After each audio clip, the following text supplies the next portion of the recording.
Friends இந்த வீடியோவில் எதை பற்றி பார்க்க போகிறோம். நம்ம இவர் ஆர்வி உதயகுமார் அதிமுக ஆளு என்ன பண்ணியிருக்காரு, சிஎம் அவர்களை ரொம்ப ரொம்ப தரைக்குறைவாகவும் ரொம்ப ஒருமையிலையும் திட்டியிருக்காரு மேடையில்.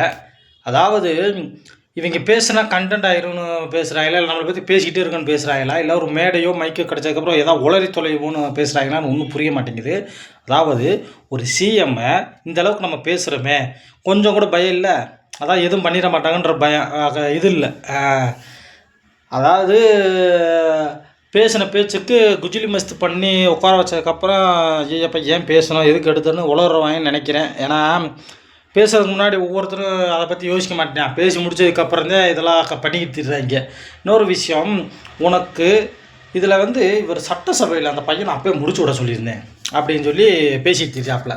எப்படி சிஎம் போட்ட போடல எதிர்கட்சி எந்தளவுக்கு இது பண்ணு ஜகாவானான்னு தெரியும். அதில் உங்கள் எடப்பாடியார் எந்தளவுக்கு பேசிக்கிட்டு இருந்தாருன்னு தெரியும்.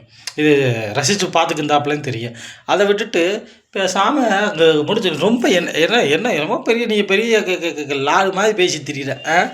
அதாவது ஒரு விஷயம் மக்களே, உனக்கு கருத்து ரீதியாக ஏதாவது ஒரு அரசியல் கருத்து ரீதியாக இருந்தால் வையி, அது தப்போ அவர் செஞ்ச தப்புன்னா தப்பாக இருந்தால் தப்பு தான், தப்பு செய்ய மாட்டாங்க. ஆனால் மற்றபடி வன்மத்தில் நீ ரொம்ப வன்மத்தில் பேசுகிறாங்க மக்கள் இவங்க. ஏன்னா முக்கால்வாசி வன்மம், அதான் நம்ம வர முடியலையே இவங்க வந்துட்டாங்களேன்னு வன்மம். அதனால் என்ன பண்ண தெரியாது கத்திட்டு உட்காந்துருக்காங்க இவங்க.